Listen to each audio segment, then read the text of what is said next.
விடியா விளம்பர மாடல் ஸ்டாலின் அரசு சார்பில் சட்டப்பேரவையில் கொண்டுவரப்பட்ட கச்சத்தீவு மீட்பு தீர்மானம் சட்டப்பேரவை தேர்தலை கருத்தில் கொண்டு அரங்கேற்றப்பட்ட வெற்று நாடகம் என மீனவர்கள் குற்றம் சாட்டுகின்றனர். இதுதான் கடைசி பட்ஜெட்டுன்னு அவங்களுக்கு தெரிஞ்சு போச்சு. அடுத்தது தேர்தலை நோக்கி ஓடிக்கின்னு இருக்கோம். இப்போ திடீர்னு சட்டமன்றத்தில் தீர்மானமும் பாராளுமன்றத்தில் கவனத்தை ஈர்க்கிறேன்ற பேரில் மத்திய அரசுக்கு ஒரு அழுத்தத்தை கொடுக்குறேன்ற பேரில் ஒரு படத்தை காட்டின்னு இருக்காங்க. 74, 76 கச்சத்தீவை திமுக தாரை வார்த்ததோடு மட்டும் இல்லாமல் அன்னையிலேருந்து இது வரைக்கும் அவங்களுக்கு ஆட்சியில் எப்பெல்லாம் வாய்ப்பு கிடைக்குதோ சும்மா அப்படி ஏட்டளவில் ஒரு தீர்மானத்தை போட்டு இந்த தீர்மானத்தால் இது மாதிரி திமுக பலமுறை தீர்மானம் போட்டிருக்கு. ஏதாவது ஆக்கப்பூர்வமாக ஏதாவது நடந்திருக்கான்னு பார்த்தா ஒன்றுமே இல்லைன்றது தெரியுது. கச்சத்தீவை மீட்கிறதுக்காக தீர்மானம் கொண்டு வரோம்.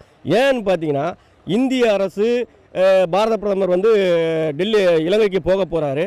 இந்த நேரத்தில் அதை மிகப்பெரிய அழுத்தத்தை இலங்கை மீது இந்திய அரசு கொண்டு வர இந்த நேரத்தில் அவர்களை திசை மாற்றும் விதமாக நாங்கள் செய்தோம் அப்படின்ற மாதிரி ஒரு விஷயத்தை கொண்டு வர்றதுக்காக இப்போ இந்த தமிழக அரசு செய்கிறாங்க. இதனால் இவங்க செய்கிறாங்களன்றதுக்காக அவங்க பின்வாங்கிடுவாங்களோன்ற ஒரு விஷயமும் எங்கள் மீனவர்களுக்கு முன்னால் இருக்குது.